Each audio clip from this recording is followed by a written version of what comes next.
Assalamu alaikum guys, क्या हाल चाल है? Today we are going to start our next chapter, the new chapter that is alternative costing principle from FMA F2। अच्छा, ये topic actually costing techniques पर है जो कि हम ऑलरेडी कुछ पढ़ चुके हैं और कुछ अब अपडेटेड टेक्निक्स आ चुकी हैं ऑब्वियसली मार्केट में जो कि यूज हो रही हैं। मे बी पुरानी टेक्निक्स में कोई इशू था, like for example absorption costing, marginal costing. हम मुख्तलिफ कॉस्टिंग टेक्निक्स पढ़ते रहे हैं। इसमें हमने कुछ अपडेटेड कॉस्टिंग टेक्निक्स पढ़नी है जिनका ताल्लुक पिछलों से भी होगा, यानी कि पिछले की अपडेटेशन, और कुछ ऐसी हम पढ़ेंगे टेक्निक्स जो कि जनरल बिल्कुल एक नई टेक्निक्स हैं और कहाँ यूज होती हैं, क्यों यूज होती हैं, क्या फायदे नुकसान हैं, सब कुछ हम इस टॉपिक में पढ़ेंगे। तो स्टार्ट करते हैं ऑल्टरनेटिव कॉस्टिंग प्रिंसिपल। देखो, अभी जो एक स्टोरी में आपको सुनाऊंगा, पहले आपने उस स्टोरी को समझना, उसके बाद फिर हम पहली अपनी कॉस्टिंग टेक्निक की तरफ जाएंगे। स्टोरी क्या है कि अब के दौर में जो रिक्वायरमेंट है, जो एनवायरनमेंट है, जो माहौल है, तो अब के दौर में काफी चीजें चेंज हो चुकी हुई हैं। बिजनेस की नजर से अगर देखो तो बिल्कुल, पहले क्या था, एक लेबर काम कर रही है, डायरेक्ट लेबर काम कर रही है, सिंपल उसने प्रोडक्ट बनाया और वो आगे बिक गया। अब जो मार्केट है वो लेबर इंटेंसिव नहीं रही। लेबर इंटेंसिव का मतलब कि अब लेबर बेस्ड ज्यादा नहीं रही, बल्कि अब उसकी जगह रिप्लेस होके, लेबर की जगह रिप्लेस होके आ गई मशीनरीज। यानी कि अब लेबर कॉस्ट कम से कम और ओवरहेड्स ज्यादा से ज्यादा होते चले गए। ओवरहेड्स ज्यादा से ज्यादा होते चले गए। अब ओवरहेड्स क्या होते हैं, आप लोगों को पता होगा, इनडायरेक्ट कॉस्ट जो हम पढ़ते रहे हैं, वो ज्यादा हो गई क्योंकि machine based, machine intensive market होती चली गई। कंप्यूटराइज चीजें आती गई। AI, artificial intelligence related products, production plans आते रहे। तो जिस वजह से ऑब्वियसली लेबर जो है वो कम से कम यूज होने लग गई। तो मॉडर्न प्रोडक्शन एनवायरनमेंट में, यहाँ मैंने लिखा हुआ मॉडर्न प्रोडक्शन एनवायरनमेंट में क्या हुआ। मॉडर्न प्रोडक्शन एनवायरनमेंट में सबसे पहली चीज कि ज्यादा मशीनरी बेस्ड प्रोडक्शन हो गई, स्टार्ट हो गई। कंप्यूटराइज्ड सिस्टम स्टार्ट हो गए। AI related, artificial intelligence related चीजें आ गई। ठीक है, और यूज ऑफ लेबर क्या हो गया, कम हो गया। अब इसका इम्पैक्ट क्या आया, इसका इम्पैक्ट क्या आया, इसका इम्पैक्ट ये आया कि आपकी जो डायरेक्ट कॉस्ट है, जिसमें डायरेक्ट मटेरियल, डायरेक्ट लेबर और डायरेक्ट एक्सपेंस, वो कम हो गई। क्यों? क्योंकि जब लेबर कॉस्ट बहुत कम हो गई तो ऑब्वियसली डायरेक्ट कॉस्ट यानी प्राइम कॉस्ट कम हो गई। और दूसरा इम्पैक्ट ये आया कि आपके ओवरहेड्स बढ़ गए, क्योंकि जितनी ज्यादा मशीनरीज होंगी उतने ऑब्वियसली ओवरहेड्स, उतनी इनडायरेक्ट कॉस्ट ज्यादा होंगी, उतनी इनडायरेक्ट कॉस्ट ज्यादा होंगी। अब यहाँ पे आपने ओवरहेड से रिलेटेड एक बात सीखनी है। याद करो, हम एक चैप्टर पढ़ते थे एब्जॉर्प्शन एंड मार्जिनल कॉस्टिंग, याद है? Absorption and marginal costing. तो हम क्या क्या वो चैप्टर टोटली था ही ओवरहेड्स के ऊपर। जब हमने ओवरहेड्स को पढ़ा, हमने एब्जॉर्प्शन कॉस्टिंग के अंदर तो हमने ओवरहेड्स को देखा प्रॉपरली। और ओवरहेड्स वाले चैप्टर में भी हमने, याद करो, क्या पढ़ा था कि एलोकेशन, अपॉर्शनमेंट, रीअपॉर्शनमेंट एंड एब्जॉर्प्शन। तो हम वहां पे एब्जॉर्प्शन करते थे ना, एब्जॉर्प्शन कॉस्टिंग के लिए एब्जॉर्प्शन करते थे ना। तो जब हम वो कर रहे थे, absorption system, absorption costing use कर रहे थे, तो हम क्या कहते थे कि ओवरहेड्स की बेसिस कौन सी हैं? हम कहते थे 6 किस्म की बेसिस हैं। या ओवरहेड्स को यूनिट्स की बेस पे ले जाओ, या ओवरहेड्स को क्या कहते हैं, लेबर आर्ट्स की बेस पे ले जाओ, या मटीरियल मशीन आर्ट्स की बेस पे ले जाओ, या मटीरियल कॉस्ट, कुछ खास एक बेसिस होती थी। हम कहते थे कि एब्जॉर्प्शन के लिए एक बेस हम यूज करते थे, और हम उसको उसमें क्या करते थे, ओवरहेड्स को हम उसमें जो बेस होती थी उस पर एब्जॉर्ब कर देते थे। हम ये देखते ही नहीं थे हम ये देखते ही नहीं थे कि अगर हम एक ओवरहेड्स को लेबर आवर्स पे बेस कर रहे हैं, यानी कि उसकी बेस पे कैलकुलेशन करके ओ ए आर यानी ओवरहेड एब्जॉर्प्शन रेट निकाल रहे हैं। ये जो मैं सारी बातें कर रहा हूँ ये हमने ओवरहेड्स में पढ़ी हुई हैं। ये जितनी भी हम कैलकुलेशन कर रहे हैं, क्या वाकई ही वो ओवरहेड्स उस लेबर आवर्स पे बेस कर रहा है या नहीं कर रहा? अगर वो ओवरहेड जिसको आप लेबर आवर्स की बेस पे कैलकुलेट करके ओ ए आर निकाल रहे हो, अगर वो ओवरहेड्स उस लेबर आवर पे बेस कर ही नहीं रहा, तो फिर आप ऑब्वियसली जब कर रहे हो तो प्रैक्टिकली तो आप, थ्योरेटिकली तो आप कैलकुलेशन कर लोगे, लेकिन प्रैक्टिकल अप्रोच आपकी गलत है कि आपने कैलकुलेशन की हद तक तो लेबर आवर्स की बेस पे ले गए, ओ ए आर निकाल लिया, आंसर भी आ जाएगा, कैलकुलेशंस भी हो जाएंगी, अंडर ओवर एब्जॉर्प्शन भी आ जाएगी, लेकिन आपकी वो बेस है ही नहीं एक्चुअली। आपको पता ही नहीं कि क्या जो ओवरहेड्स लग रहे हैं उस वजह से। देखो, बेस हमेशा वो होती है जिसका इफेक्ट हो उस पे। यानी मैं बोलूंगा यार इसको इसकी बेस पे लेके जाना, तो ये नहीं कि मैं बस बोल दिया तो कर दिया। बेस का मतलब जस्ट, बेस का मतलब एक्चुअली ये है कि जो कॉस्ट है क्या उसका, जो बेस है उसका फर्क पड़ रहा है कॉस्ट पे। अगर बेस बढ़ रही है, लेबर आवर्स बढ़ रहे हैं, क्या ओवरहेड्स बढ़ रहे हैं कि नहीं बढ़ रहे, ये मतलब एक्चुअल में कि आपस में ताल्लुक होता है इनका। तो अगर अगर आपके वो ओवरहेड्स आपकी बेस पे ही बेस नहीं कर रहे, तो इसका मतलब आपकी कैलकुलेशन गलत हो गई, आप जो यूज कर रहे थे अप्रोच गलत हो गई। इस वजह से मार्जिनल और एब्जॉर्प्शन में ये है, एब्जॉर्प्शन में तो खासतौर पर हम बेस बना रहे थे लेबर आवर्स को या यूनिट को या जिसको भी, तो हम वहां पे प्रॉपर बेसिस तक लेके ही नहीं जा रहे थे, जिस वजह से वो एब्जॉर्प्शन कॉस्टिंग हो गई लेस यूजफुल हो गई। इसी तरह मार्जिनल कॉस्टिंग में हम क्या करते थे, हम कहते थे कि प्रोडक्ट जो है ना वो बेस करेंगे, प्रोडक्ट्स बेस करेंगे। मार्जिनल कॉस्टिंग में हम कहते थे कि प्रोडक्ट्स बेस करेंगे on variable cost. On variable cost मतलब कि जो प्रोडक्ट है, क्योंकि प्रोडक्ट की जो कॉस्ट थी वो वेरिएबल कॉस्ट थी, तो मार्जिन में हम कहते थे कि बस वेरिएबल कॉस्ट देख लो, सारी वेरिएबल कॉस्ट में direct material, direct labour, direct expense ये कैलकुलेट कर लो, और ये कैलकुलेट करने के बाद जो भी आंसर आएगा, ये कैलकुलेट करने के बाद जो भी आंसर आएगा कॉस्ट पर यूनिट, तो हम मार्जिन में कहते थे कि एक प्रोडक्ट की कॉस्ट इतनी है। उसमें हम ओवरहेड्स, यानी कि उसमें हम ओवरहेड्स को तो टोटली इग्नोर कर देते थे।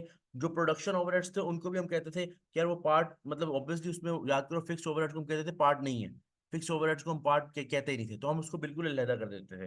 तो ये जो दोनों टेक्निक्स है ना, मार्जिन और एब्जॉर्प्शन, इन दोनों के बड़े ड्रॉबैक्स हैं। एब्जॉर्प्शन में अगर आप बेस यूज कर रहे हो ओवरहेड्स के लिए, तो वो बेस गलत यूज कर रहे हो। मार्जिनल में आप सिर्फ वेरिएबल कॉस्ट यूज कर रहे हो, ओवरहेड्स को यूज ही नहीं कर रहे। तो अब मसला पता क्या आया, मसला ये आया कि प्रैक्टिकली तो ये होना चाहिए था, प्रैक्टिकली तो ये होना चाहिए था कि ओवरहेड्स को जो बेस किया जाए, यानी ओवरहेड्स की जो कैलकुलेशन की जाए वो रेलिवेंट बेसिस पे की जाए, वो रेलिवेंट बेसिस पे की जाए। तो हुआ या ये क्या कि एब्जॉर्प्शन और मार्जिनल कॉस्टिंग को खत्म करके, यानी कि इनके एडवांस में एक नई कॉस्टिंग टेक्निक आई जिसका नाम था एक्टिविटी बेस्ड कॉस्टिंग। जिसका नाम क्या था, एक्टिविटी बेस्ड कॉस्टिंग। सो अब हमें वो मॉडर्न टेक्निक की तरफ की कॉस्टिंग टेक्निक पढ़नी है, जिसमें पहला जो कॉस्टिंग टेक्निक है वो क्या है, एक्टिविटी बेस्ड कॉस्टिंग। अब एक्टिविटी बेस्ड कॉस्टिंग क्या कहता है, एक्टिविटी बेस्ड कॉस्टिंग जो है वो कहता क्या है? ये कहता है कि आप जो ओवरहेड्स है ना, ओवरहेड्स, उसको, उसके लिए जो बेस सिलेक्ट करो ना, वो रेलिवेंट बेस हो। यानी आपने ये नहीं देखना, आपने ये नहीं देखना कि एक ओवरहेड लग रहा है तो सारे के सारे ओवरहेड्स को लेबर आवर्स पे ले जाओ। हो सकता है इन सारे ओवरहेड्स में से कुछ ओवरहेड्स तो बेस कर रहे हैं लेबर आवर्स पे, लेकिन बाकियों की बेसिस और हो। क्या हो अभी पढ़ते हैं, क्या हो अभी पढ़ते, बताता हूँ कि कौन कौन सी बेसिस हो सकती हैं, लेकिन इनकी बेसिस और हो। तो फिर आप ये तो आप प्रैक्टिकली, तो एबीसी कहता है हम इसको ठीक करेंगे, इस मसले को ठीक करेंगे। ये जो ओवरहेड्स को बेस, ओवरहेड्स के लिए बेस सिलेक्ट करनी है, इस बेस को हम बेस्ट से बेस्ट रखेंगे। उसके लिए क्या किया गया कि ओवरहेड्स को फिर कैलकुलेशंस में इस तरह देखा गया। अस्सलाम वालेकुम।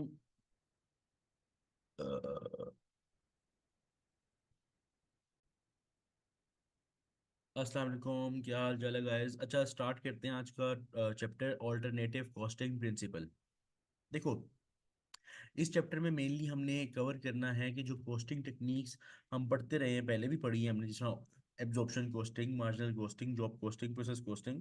इस चैप्टर में हमने कुछ अपडेटेड यानी कि उससे आगे की कुछ कॉस्टिंग टेक्निक्स पढ़नी है, जिसमें हमारी जो पहली कॉस्टिंग टेक्निक होगी वो कवर करेगी हमारी जो एब्जॉर्प्शन कॉस्टिंग और मार्जिनल कॉस्टिंग का कॉन्सेप्ट था, उसके अपडेट में एक नई कॉस्टिंग टेक्निक है। उसके कुछ अपडेटेशंस, कुछ ऐसी चीज़ें जो उसमें गलत थी एब्जॉर्प्शन मार्जिनल कॉस्टिंग में, तो उसको उसको अपडेट करके एक नई कॉस्टिंग टेक्निक, एक ऑल्टरनेटिव कॉस्टिंग टेक्निक जो है वो लॉन्च की गई। उसके बारे में पढ़ेंगे। फिर एक दो हमारी कॉस्टिंग टेक्निक्स और होंगी जिनके बारे में हम इस चैप्टर में पढ़ेंगे। कोचिंग टेक्निक समझने से पहले, जो हम स्टार्ट करने जा रहे हैं पहली कोचिंग टेक्निक, उसको समझने से पहले नाम मैं अभी बताता हूँ। हम पहले एक छोटी स्टोरी समझेंगे, उसके बाद हम उस कोचिंग टेक्निक पे जाएंगे। पहले मैं स्टोरी एक बनाऊंगा, उससे आपको पहले आइडिया होगा कि क्या ऐसा इशू था जिस वजह से ये कोचिंग टेक्निक लानी पड़ी। तो देखो यार, अब के दौर में पता है क्या है, अब के दौर में, पहले एक दौर था जब आपके जो क्या कहते हैं, प्रोडक्शन होती थी ना, जो बिजनेस में प्रोडक्शन होती थी, जो बिजनेसेस होते थे ना, बड़े सिंपल होते थे। एक लेबर है, उसने काम किया, प्रोडक्ट बना, आपने बेच दिया। पहले दौर में machinery system, computerized systems, AI, artificial intelligence system, e computerized जितनी भी चीजें थी बहुत कम, और लेबर इंटेंसिव मार्केट ज्यादा थी, लेबर इंटेंसिव प्रोडक्शन होती थी कि लेबर ज्यादा काम करती थी, लोग काम करते थे, अपनी मेहनत का कमाते थे और कोई प्रोडक्ट्स बनते थे और हम उसको आगे जाके भेज देते थे।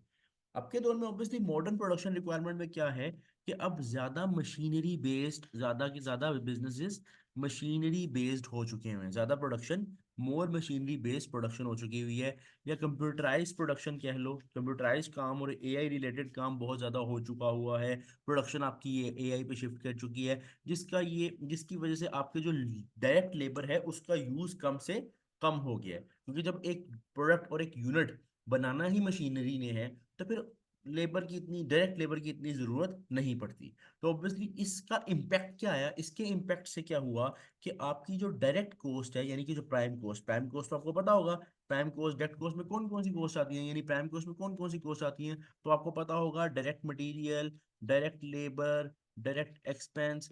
ऑब्वियसली डायरेक्ट लेबर अब शदीद कम हो चुकी है और उसकी जगह मशीनरीज आ चुकी हैं, तो उसका नेट इम्पैक्ट जाएगा ना टोटल डायरेक्ट कॉस्ट पे, तो डायरेक्ट कॉस्ट कम हो गई है। लेकिन इसका दूसरा इम्पैक्ट क्या जाएगा, इसकी वजह से डायरेक्ट कॉस्ट तो कम हुई, लेकिन दूसरी साइड से इनडायरेक्ट कॉस्ट बढ़ गई, दूसरी साइड से इनडायरेक्ट कॉस्ट बढ़ गई। अब इनडायरेक्ट कॉस्ट कैसे बढ़ी, देखो जब लेबर से बात मशीनरी पे गई, अब मशीनरी के खर्चे, मशीनरी, प्लांट एंड मशीनरी के जितने भी खर्चे हैं उसके, फॉर एग्जांपल फ्यूलिंग है, उसके मेंटेनेंस है, रिपेयर है, उसका रेंट है, फॉर एग्जांपल कोई भी इस तरह का खर्चा जो कि मशीनरी से रिलेटेड होगा ऑन एन एवरेज, वो ओवरहेड होता है। तो वो ओवरहेड्स यानी इनडायरेक्ट कॉस्ट अब ज्यादा हो गए, यानी कि अब पहले क्या था कि अगर 100%, 100 रुपए में से 80 रुपए, 100% में से 80% डायरेक्ट कॉस्ट और 20% ओवरहेड्स थे यानी इनडायरेक्ट कॉस्ट थी, अब के दौर में ओवरहेड्स बढ़ के 70-80% पे चले गए और डायरेक्ट कॉस्ट बहुत कम रह गई। इसका मतलब उस ओवरहेड्स की वर्किंग और उसकी कैलकुलेशन पे बड़ा गौर फिक्र होना जरूरी है, क्योंकि वो major part of the cost है। Overheads is now the major part of the total cost. जब वो मेजर पार्ट है तो हम उसमें किसी भी किस्म की गलती कर नहीं सकते। तो सर आप ये क्यों बोल रहे हैं गलती कर नहीं सकते, पहले कब हम गलती कर रहे थे, पहले कौन सी हमने गलती की है जो आज हम पहले भी हम कैलकुलेशन करते रहे थे। हमने तो ओवरहेड चैप्टर पढ़ा था, उसमें हमने एलोकेशन, अपोर्शनमेंट, रीअपोर्शनमेंट और एब्जॉर्प्शन पढ़ा था, तो वो हमने तो किया था, हम तो पहले गलती नहीं कर रहे थे। तो बिल्कुल अगर तुमने ये सोचा कि यार हम पहले कब गलती कर रहे थे, या हमने वहाँ पढ़ा था वहाँ तो हमने ठीक पढ़ा था, तो अब मैं कुछ ऐसे ही पॉइंट्स बताने वाला हूँ, वही पॉइंट्स बताने वाला हूँ कि हम गलती कर रहे थे, हम एक पॉइंट पे गलती कर रहे थे। पहले कॉन्सेप्ट्स और थे, अब अपडेटेड कोस्टिंग टेक्निक में उन्होंने उस गलती को ठीक करके उसको नए नए नए कोस्टिंग टेक्निक में कन्वर्ट किया। कहाँ गलती कर रहे थे फिर सर, कहाँ गलती कर रहे थे, तो उसी पॉइंट पे जाने लगा हूं। फिर मैं गलती बताऊंगा, कहाँ कहाँ गलती कर रहे थे ये बताऊंगा, और फिर अब अपडेटेड, अब मॉडर्न कोस्टिंग टेक्निक कौन सी यूज होगी वो भी बताऊंगा। तो अगर हम अब मार्जिनल और एब्जॉर्प्शन कॉस्टिंग को थोड़ा सा रिवाइज करें, अच्छा मार्जिनल कॉस्टिंग एब्जॉर्प्शन याद करो, हमने शुरू में चैप्टर में पढ़ा था, जब मैं पढ़ाता हूँ स्टार्ट पे, तो आपने ओवरहेड या एब्जॉर्प्शन कॉस्टिंग में यानी मार्जिनल और एब्जॉर्प्शन कॉस्टिंग में हमने क्या पढ़ा था कि मार्जिनल कॉस्टिंग जो है उसके अंदर तो बिल्कुल उसमें तो ओवरहेड्स की टेंशन ही नहीं है। वो कहता है सिर्फ यार वेरिएबल कॉस्ट को इकट्ठा करो, यानी कि fix over, direct material, labour expense और वेरिएबल ओवरहेड्स, सिर्फ ये इकट्ठे करो, इनको ऐड करो और कॉस्ट पर यूनिट निकाल दो। ठीक है, ये तो ओवरहेड्स को इग्नोर ही कर देता था ना, यानी कि फिक्स ओवरहेड्स को ये इग्नोर ही कर देता था, क्या मार्जिनल कॉस्टिंग। अब जब मार्जिनल कॉस्टिंग इग्नोर कर रहा है, ये तो सिर्फ देख ही वेरिएबल कॉस्ट को रहा है, फिक्स ओवरहेड्स को इग्नोर कर रहा है, तो अब के दौर में चूंकि ओवरहेड्स का तो बहुत ज्यादा एक पार्ट है कॉस्ट में, तो उसको पर यूनिट में नहीं लेके जा रहे मार्जिनल कॉस्टिंग वाले, तो एक ये इनकी तरफ से बैड इंपैक्ट चला गया कि ये यूनिट्स में चार्ज नहीं कर रहे, ये तो बिल्कुल इग्नोर ही कर रहे हैं ना, इनका तो कोई हाल नहीं। लेकिन अब एब्जॉर्प्शन ज्यादा हमारा मसला होगा एब्जॉर्प्शन कॉस्टिंग से, ये ज्यादा मसला मार्जिनल से नहीं है, क्योंकि मार्जिनल एक बंदा कहता है ना यार ये एक काम कर ही नहीं रहा, उसकी तो टेंशन नहीं है। एक बंदा है वो काम कर रहा है लेकिन गलत कर रहा है, वो ज्यादा टेंशन है। ठीक है, तो जो काम करके गलत कर रहा है, अब हो ये रहा है कि एब्जॉर्प्शन कॉस्टिंग ओवरहेड्स को कॉस्ट पर यूनिट मानता है, सब कुछ है, लेकिन उसमें मसला पता है क्या है, मसला ये है, अब थोड़ा सा आपका थोड़ा दिमाग चाहिए यहाँ पे। याद करो एब्जॉर्प्शन कॉस्टिंग में, यानी ओवरहेड्स वाला चैप्टर याद करो, तो हम एब्जॉर्प्शन वाले स्टेप में क्या करते थे, हम कहते थे कि यार ये ओवरहेड्स आ गए, बजटेड ओवरहेड्स आ गए, इनको बजटेड एक्टिविटी लेवल पे बेस बनाओ, यानी इनकी इसको बेस पे डिवाइड करो और OAR निकाल लो। याद करो, याद करो, यहाँ पे बल्कि लिखा हो, ये देखो ये वाला फॉर्मूला होता था, ये फॉर्मूला होता था OAR का, कि हम क्या करते थे, ओवरहेड्स को हम कहते थे डिवाइड कर दो एक्टिविटी लेवल से एब्जॉर्प्शन कॉस्टिंग में। क्यों कहते थे, क्योंकि हमें पता था कि हमें OAR निकालना है, और वहां हमारे पास बेसिस क्या होती थी, units, labour hours, machine hours, जो भी वो सवाल में हमें बोलता था कि यार ये बेस यूज करनी है, मशीन आवर्स यूज करने हैं, लेबर आवर्स यूज करने हैं, हम यूज कर लेते थे। लेकिन कभी हमसे, क्योंकि उस वक्त बच्चे छोटे होते हैं, स्टूडेंट्स, इतना वो दिमाग नहीं होता, या इतना उस लेवल पे इंटेलेक्चुअल लेवल पे बात नहीं जाती, तो वो पूछते ही नहीं है बात कि सर, अगर हम इन ओवरहेड्स को इस बेस पे लेके जा रहे हैं, यूनिट्स की बेस पे लेके जा रहे हैं, लेबर आवर्स की बेस पे लेके जा रहे हैं, क्या ओवरहेड्स जिनकी बेस पे, जिस एक्टिविटी लेवल की बेस पे आप इन ओवरहेड्स को लेके जा रहे हैं, क्या वो एक्टिविटी लेवल ओवरहेड्स पे डिपेंड कर भी रही है कि नहीं कर रही। यानी कि मेरे पास इतने ओवरहेड्स हैं, मैं कह रहा हूँ कि मैंने इसको बेस बेस लेबर आवर्स पे बेस करना है, तो क्या मेरे ओवरहेड्स उस लेबर आवर्स से ताल्लुक रखते भी हैं, यानी वाकई वो मेरी बेस है भी या नहीं, इस बारे में हमने पढ़ा ही नहीं। क्योंकि काफी ऐसे ओवरहेड्स हैं जिनकी बेस लेबर आवर्स और यूनिट्स हो ही नहीं सकते।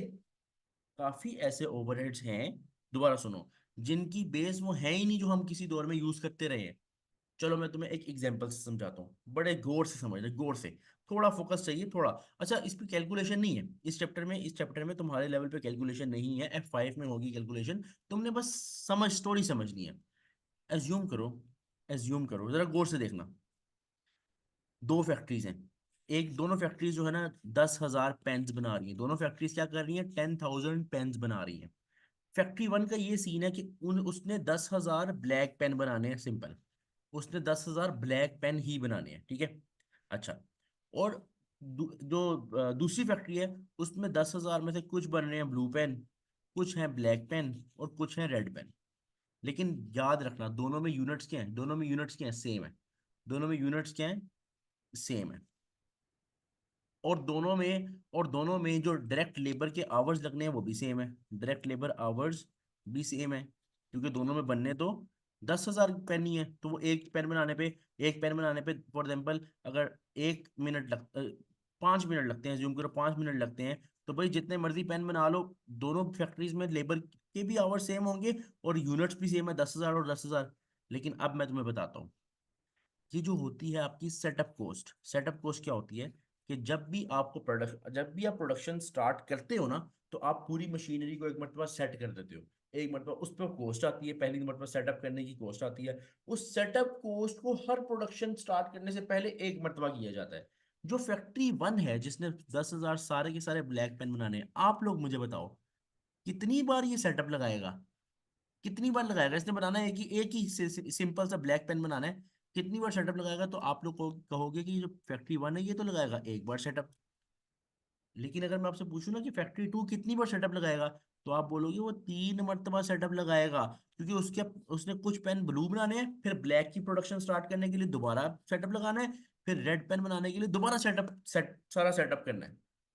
तो एक साइड पे सेटअप होना है एक मरतबा, एक साइड पे सेटअप होना है 3 मरतबा, तो सेटअप कॉस्ट ओवरहेड ही तो है, सेटअप कॉस्ट ओवरहेड ही तो है। तो अब देखो, यहाँ पे ओवरहेड्स लग रहे हैं कम, क्योंकि एक मरतबा सेटअप है, यहाँ ओवरहेड्स लग रहे हैं ज्यादा।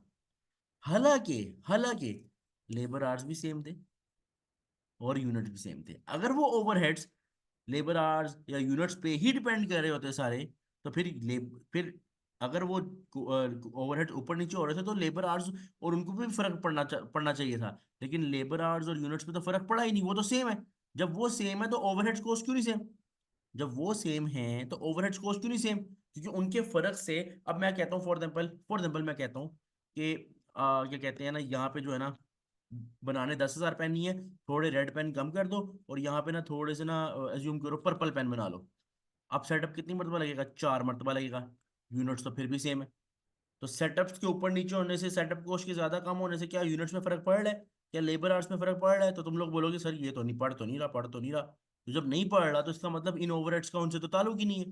तो उस बेस पे आप लेके ही नहीं जा सकते, अगर आप उस बेस पे लेके जा रहे हो, जो कि हम अभी तक एब्जॉर्प्शन कॉस्टिंग में करते रहे हैं, ओवरहेड्स में करते रहे हैं, हम कहते थे सारे ओवरहेड्स को ले जाओ, भाई हो सकता है सारे ओवरहेड्स में थोड़े ओवरहेड्स लेबर आवर्स पे बेस कर रहे हो, थोड़े यूनिट्स पे कर रहे हो, और बाकी इन दोनों में से किसी पे ना कर रहे हो, इनकी कोई ओवर बेस हो।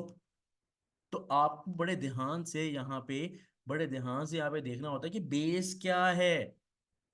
एक्चुअली ये मसला आ रहा था एब्जॉर्प्शन कॉस्टिंग में, आप पहले सारे ओवरहेड्स को एक ही बेस पे ले जाते थे। फिर हमारे पास मॉडर्न टेक्निक आई, उन्होंने कहा नहीं, ये ज्यादा यूजफुल टेक्निक्स नहीं है। तो फिर मॉडर्न टेक्निक क्या आई सबसे पहले, अब मॉडर्न टेक्निक यहाँ हम पढ़ने लगे हैं, उसका नाम है, so we have to study the modern techniques. सबसे पहले वाले का नाम है activity based costing. Activity based costing को प्यार से ABC कोस्टिंग भी कहा जाता है। Activity based costing. अब एक्टिविटी बेस्ड कोस्टिंग क्या है?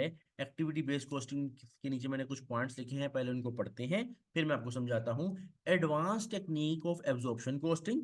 ये एक एडवांस टेक्निक है किसकी? एब्जॉर्प्शन कोस्टिंग की। एब्जॉर्प्शन कोस्टिंग जिस तरह थी ना, इस अब उसका एडवांस ही है। मतलब इसमें भी हम OAR निकालेंगे, लेकिन पहले हम OAR निकालते हुए इस चीज का बिल्कुल ख्याल नहीं कर रहे थे बेस के, हम सारे ओवरहेड्स को एक ही बेस पे ले जाते थे।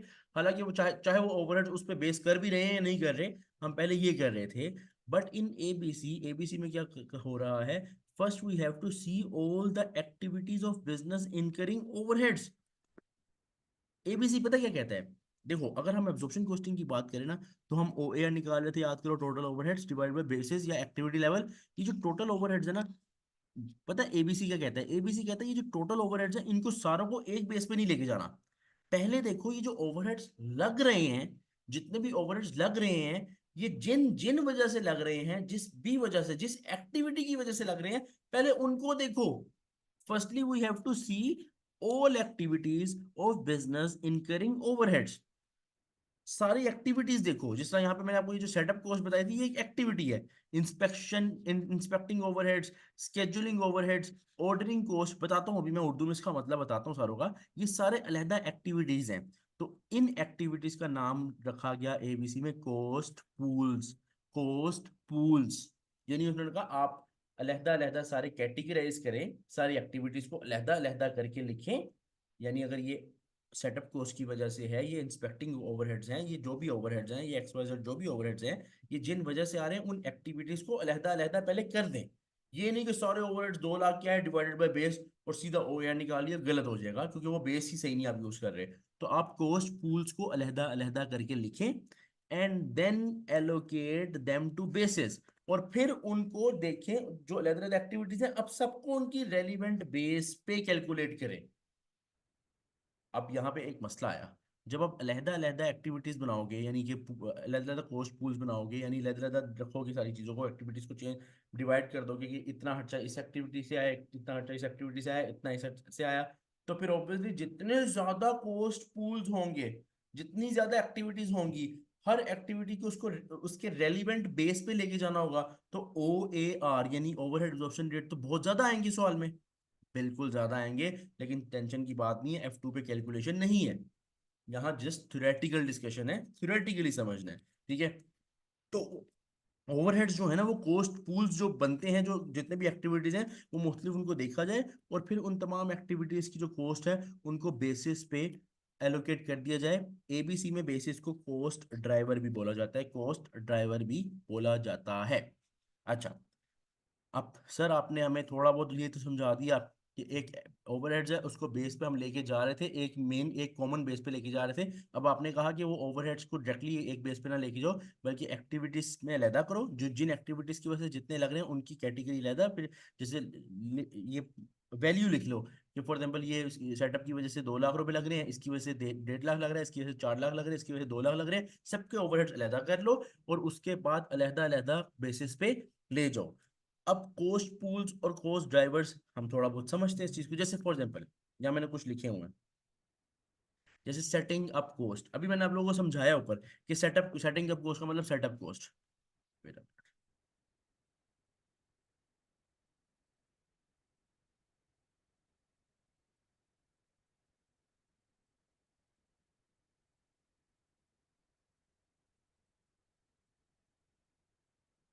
जैसे सेटिंग अप कॉस्ट यानी सेटअप कॉस्ट। अब सेटअप कॉस्ट का ताल्लुक लेबर से तो नहीं है, उसकी बेस लेबर आवर्स तो नहीं हो सकती, उसकी जो बेस है वो मशीन आवर्स तो नहीं हो सकती, फिर क्या होगी? उसकी बेस होगी, यानी कि उसका बेस मतलब कॉस्ट ड्राइवर भी बोलते हैं, तो उस कॉस्ट पूल की जो एक्टिविटी है उसका कॉस्ट ड्राइवर क्या होगा, number of setups. Number of setups, यानी अगर मुझे इस ओवरहेड्स का ओ ए आर निकालना है तो मैं सिंपल क्या करूंगा, आपको निकालना नहीं है, जो समझा रहा हूँ, आपको सिंपल क्या करना है, आपने ऊपर रखना है सेटअप कॉस्ट, यानी सेटअप कॉस्ट जो आपका ओवरहेड्स है, यानी कि जो ये कॉस्ट, इसको हम, ये कॉस्ट पूल है, इसको डिवाइड कर देंगे नंबर ऑफ सेटअप से, यानी कि जो भी रेलिवेंट कॉस्ट ड्राइवर है, यानी कि जितने भी कॉस्ट पूल्स बनेंगे उनको उसके रेलिवेंट कॉस्ट ड्राइवर पर डिवाइड कर देंगे, तो हमारे पास ओ ए आर आ जाएगा। जिस तरह रनिंग कॉस्ट है, रनिंग कॉस्ट, तो रनिंग कॉस्ट का मतलब ये है कि जब मशीन चल रही है तो उस दौरान जो खर्चा आ रहा है। अब ऑब्वियसली इसका ताल्लुक मशीन आवर्स से हो गया, तो इसके लिए बेस क्या यूज की है, यानी कॉस्ट ड्राइवर क्या यूज किया है, नंबर ऑफ मशीन आवर्स। तो जहां पे मशीन आवर्स या लेबर आवर्स बेस होगी वहां हम वही यूज करेंगे, लेकिन जहां वो बेस नहीं है वहां हम वो यूज नहीं कर सकते। ऑर्डर प्रोसेसिंग, ऑर्डर प्रोसेसिंग का मतलब ये है कि जब कोई हमारे पास ऑर्डर आता है, फॉर एग्जाम्पल हमारे पास कोई ऑर्डर आया किसी कस्टमर का, तो हम अब ऑर्डर डिस्पैच करेंगे, हमने अपनी तरफ से भेजना है, तो ऑर्डर प्रोसेसिंग का जितना भी प्रोसेस है ये डिपेंड करता है कि जितने ऑर्डर हमने डिस्पैच किए हैं, क्योंकि अगर हमने 10 ऑर्डर डिस्पैच किए हैं तो हमारी ऑर्डर प्रोसेसिंग ज्यादा हो, 10 के मुताबिक होगी। अगर हमने 5 ऑर्डर प्रोसेस किए तो हमारे ऑर्डर प्रोसेसिंग, 5 ऑर्डर डिस्पैच किए तो हमारे ऑर्डर प्रोसेसिंग की जो कॉस्ट है वो कम होगी। तो ऑर्डर प्रोसेसिंग भी एक एक्टिविटी है, इससे रिलेटेड जितने भी ओवरहेड्स हैं उनके लिए हम बेस क्या यूज करेंगे, number of order process. Cost of purchasing material, material खरीदने की जो कॉस्ट है, मटेरियल खरीदने की क्या कॉस्ट हो सकती है, telephone cost, admin cost, documentation cost, या मंगवाने के लिए जो फॉर एग्जाम्पल दरमियान में परचेजिंग के दौरान जो आपने वो ट्रांसपोर्टेशन भी, जितनी भी कॉस्ट परचेजिंग के दौरान आ रही है उसके लिए क्या बेस होगी कि number of purchase orders made, जितना ऑर्डर आपने प्लेस किया है, नंबर ऑफ ऑर्डर प्लेस, जितने ज्यादा ऑर्डर प्लेस किए हैं। तो जित ये सारे के सारे ओवरहेड्स है ना, हमने ओवरहेड्स की एक्टिविटीज में डिवाइड किया और हमने कहा सबकी अलग रेलिवेंट बेस है, उनके रेलिवेंट बेस पे कैलकुलेट करके ओएआर निकालो इकट्ठा, जिस तरह हम पहले एब्जॉर्प्शन कॉस्टिंग में करते थे, budgeted overheads divide by budgeted activity level, वैसे ना करो। ये कौन बोलता है, एक्टिविटी बेस्ड कॉस्टिंग, नाम भी यही है कि कॉस्टिंग करनी है तो कर लो, लेकिन एक्टिविटी बेस्ड करो, सही एक्टिविटी को चूज करो और उसकी सही बेस को चूज करो, इसीलिए इसका नाम भी एक्टिविटी बेस्ड कॉस्टिंग रखा गया। अब आपको तो जनरल व्यू लेना है, जनरली समझना चीजों को कि क्या रीजन थी, क्या हिसाब था, बस इस तरह। अगर आप अभी भी टेंशन में हो कि हमें कैलकुलेशन क्या करनी है, तो calculations are not in F2 but in F5 ACCA। F5 आपका भाई पढ़ा रहा है ना, मैं जब F5 में पढ़ाता हूँ ना तो उस वक्त मैं ये चीज कैलकुलेशन वाइज भी करवाता हूँ, क्योंकि वो F5 है, यहाँ पे वो नहीं अवेलेबल, तो इसलिए हमने करनी भी नहीं है। तो ABC, अगर मैं बिल्कुल बिल्कुल एक समझ लो कि एक वन लाइन में बताऊं ना, वन लाइन में तो सिंपल ये है कि ओवरहेड्स को सही बेसिस पे लेके जाओ और उनकी एक्टिविटीज को आइडेंटिफाई करके उनको उसी एक्टिविटी पे बेस लेके जाओ जो उनकी एक्चुअल एक्टिविटी या बेस है। बस ये था ABC। अब इसके कुछ एडवांटेजेस और डिसएडवांटेजेस पे पढ़ लेते हैं। सबसे पहला एडवांटेज क्या है, सबसे पहला एडवांटेज क्या है, let me open the highlighter. It provides more accurate cost per unit. देखो, जब आप ज्यादा बेहतर बेस यूज करोगे ना तो आप ज्यादा बेहतर कॉस्ट पर यूनिट निकाल सकते हो, क्योंकि आपने ज्यादा बेहतरीन वे में कॉस्ट पर बेस सोची। फिर उन ओवरहेड्स को भी बेस सोचने के बाद ये तो नहीं वहां पे खत्म हो जाते हो, ओ ए आर निकाल लेते हो, ओ ए आर के बाद आप प्रोडक्शन ओवरहेड पर यूनिट भी निकालते हो। तो वो जो कॉस्ट पर यूनिट आती है ना सही बेस यूज करके, वो ज्यादा बेहतर आती है। जिसका दूसरा फायदा क्या होता है कि आपकी प्राइसिंग, प्राइसिंग जो है वो बेहतर हो जाती है। किस तरह, जब कॉस्ट बेहतर होगी तो उसमें प्रॉफिट ऐड करोगे, प्राइस भी बेहतर होगी। सेल्स की स्ट्रेटेजी बेहतर हो जाती है, क्योंकि आपको पता होता है ना, आपको पता होता है कि भाई हमने जब आपने कॉस्ट सही यूज की होती है तो आप इस लिहाज से सेल्स की स्ट्रेटेजी डिसाइड कर सकते हो ना, कि आपको पता है कि यार हम हमें कॉस्ट आ रही 10 रुपए की, हम नॉर्मली 12 की बेच रहे हैं, ठीक है, नॉर्मली 12 की बेच रहे हैं। अब हमें अगर किसी भी वजह से 11 की बेचनी पड़ जाती है, हमें टेंशन नहीं है, क्योंकि 10 रुपए की तो हमें पड़ रही है। लेकिन अगर हम 10 से नीचे जाते हैं तो हमारे लिए टेंशन है, लॉस है। तो जब हमने सही एक्यूरेट कॉस्ट पर यूनिट निकाला होता तो हमें, हम ज्यादा बेहतर सेल्स स्ट्रेटेजी यूज कर सकते हैं। हो सकता है हमने एब्जॉर्प्शन के मुताबिक वही सेम प्रोडक्ट, वही सेम यूनिट की जब कॉस्ट पर यूनिट निकाली वो आ रही थी 7 रुपए, एज्यूम करो, लेकिन जब एबीसी से निकाली तो 10 रुपए आ रही है। तो जब उस वक्त जब हमने यूज किया था ना एब्जॉर्प्शन, 7 रुपए आ रही थी, अब आप वो यूज कर रहे हो, आपको आपके मुताबिक आपके जहन में क्या है कि 7 रुपए का खर्चा आ रहा है, आपने 9 रुपए में बेच दिया, आपको लॉस हो जाएगा, क्योंकि एक्टिविटी बेस्ड कॉस्टिंग ने सही बताना था, सही एक्टिविटी की बेस पे आपकी कॉस्ट लेके जानी थी। तो ये चीज होती है, ये चीज होती है कि, वेट अ मिनट,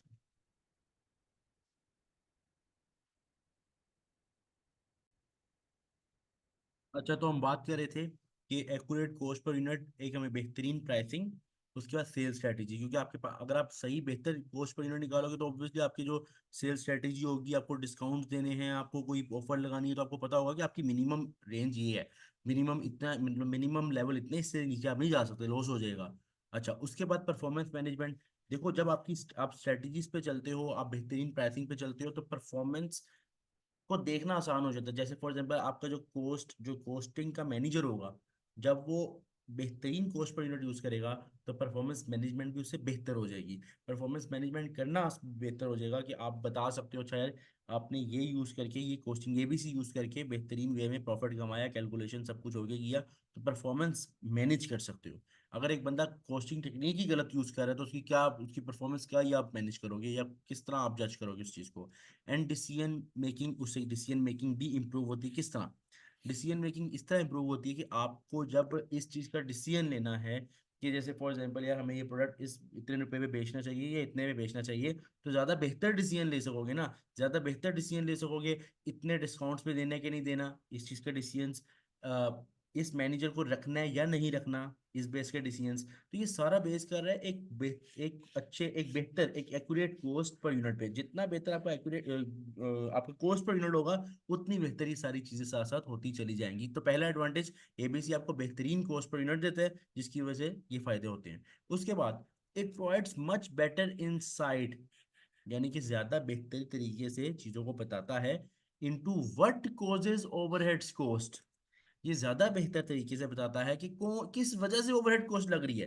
यानी अगर हम एब्जॉर्प्शन कॉस्टिंग में देखें, अगर हम एब्जॉर्प्शन कॉस्टिंग की बात करें, तो ओएआर निकाल के बता देता है कि एक बेस है, लेकिन वो क्लियरली नहीं बताता कि ये ओवरहेड्स किस किस वजह से लग रहे हैं। लेकिन अगर आप यहाँ देखो, तो आपको पता है कि अगर मेरा ये ओवरहेड्स लगे हैं, तो वो इसी वजह से लगी हैं। अगर रनिंग कॉस्ट लगी है, तो मशीन आवर्स की वजह से लगी है। तो आपको पता होता है कि ये जो भी कॉस्ट लग रही है, किस वजह से लग रही है, आपको इस चीज का नॉलेज होता है। ठीक है। ABC recognizes that overhead costs are not all related to production and sales volume. ABC ने ये चीज बताई कि ओवरहेड्स का ताल्लुक सिर्फ प्रोडक्शन और सेल्स यूनिट से नहीं है, जो कि हमने अभी ऊपर समझा कि भाई सेटअप कॉस्ट है, उसका ताल्लुक तो प्रोडक्शन या सेल्स यूनिट से है ही नहीं।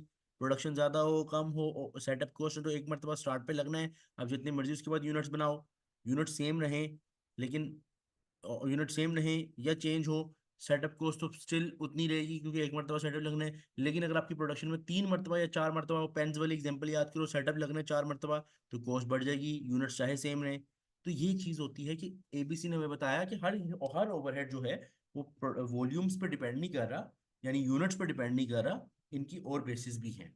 इन many businesses overhead cost are significant proportion of total cost. काफी बिजनेसेस में जो टोटल कॉस्ट, जैसे अगर टोटल कॉस्ट है जितनी भी, उसमें से 20% डायरेक्ट कॉस्ट है, और बाकी सारे के 80% ओवरहेड है, एज्यूम करो। तो काफी बिजनेसेस में अब ओवरहेड्स की कॉस्ट काफी ज्यादा प्रोपोर्शन में आ चुकी है, ये बताया हुआ है, are significant proportion of total cost. And management needs to understand the driver, यानी कॉस्ट ड्राइवर, यानी base of overhead cost in order to manage the business properly.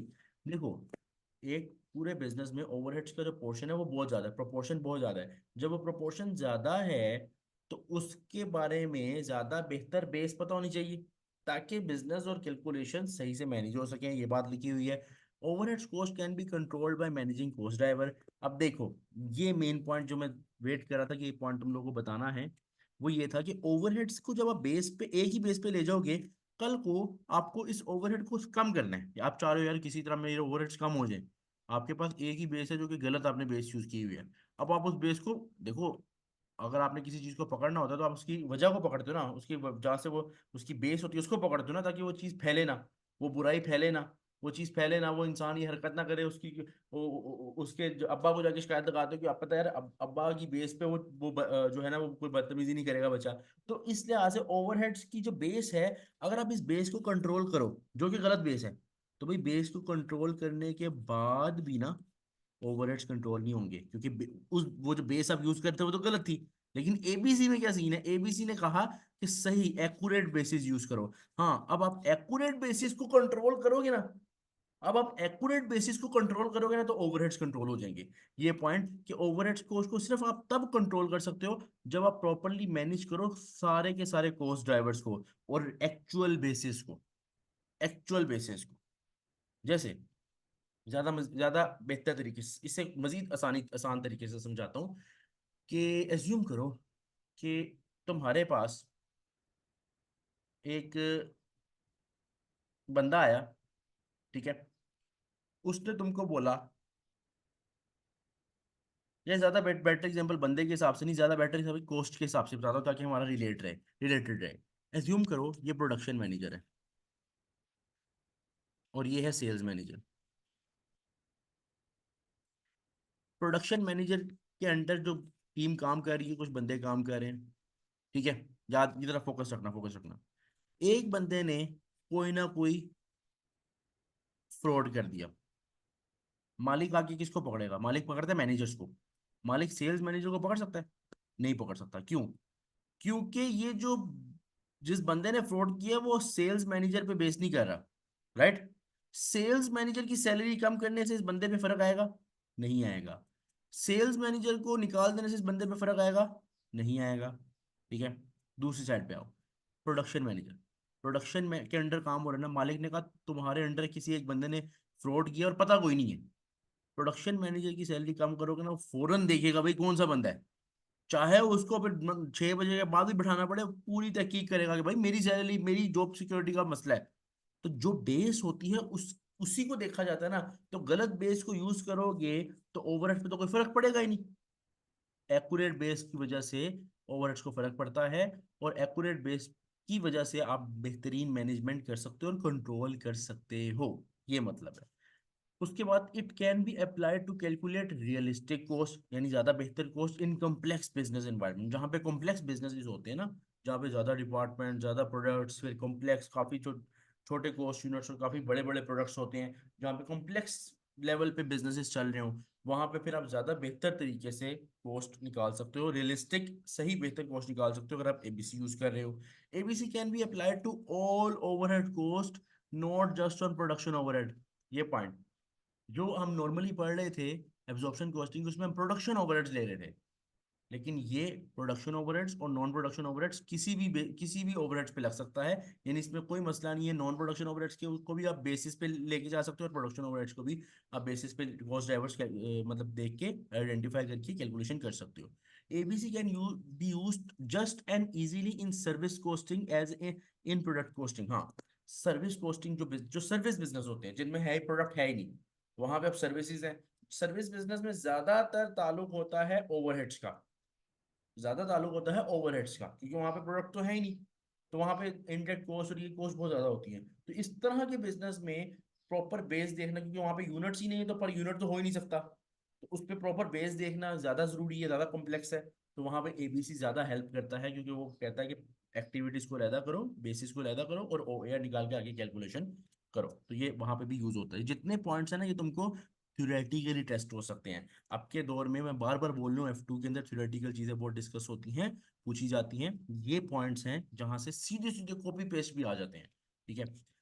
इसके बाद डिसएडवांटेजेस ऑफ एबीसी। डिसएडवांटेजेस पे चलते हैं। अगर हम डिसएडवांटेज की बात करें तो सबसे पहले ABC will be of limited benefit if the overhead costs are primarily volume related, or if the overhead is in small proportion of overall cost। ये डिसएडवांटेज से ज्यादा एक डिसएडवांटेज नहीं है एक्चुअली। ये एक्चुअली ये बताया हुआ है कि ऐसे बिजनेसेस जहाँ पे या तो ओवरहेड बहुत कम प्रोपोर्शन में हो, यानी कि फॉर एग्जाम्पल अगर एक टोटल कॉस्ट है उसमें से 90% डायरेक्ट कॉस्ट है, 10% ओवरहेड है, तो अब यहाँ पे एबीसी लगाने का फायदा नहीं है, क्योंकि थोड़े से तो ओवरहेड्स है। उनके पीछे इतनी एबीसी, चूंकि कॉम्प्लेक्स चीज है ना, एबीसी प्रॉपर बेसिस देखना, सारी चीजों को देखना, एक टाइम कंज्यूमिंग है, कॉस्ट कंज्यूमिंग है। तो ऑब्वियसली बात है, अब इतने थोड़े ओवरहेड्स के लिए ये चीज यूज करना फिर वो डिसएडवांटेज हो जाएगा, पैसे ज्यादा लगा, बल्कि वो एबीसी अप्लाई करने के पैसे ज्यादा हो जाएंगे, फायदा कम होगा। तो ये चीज है।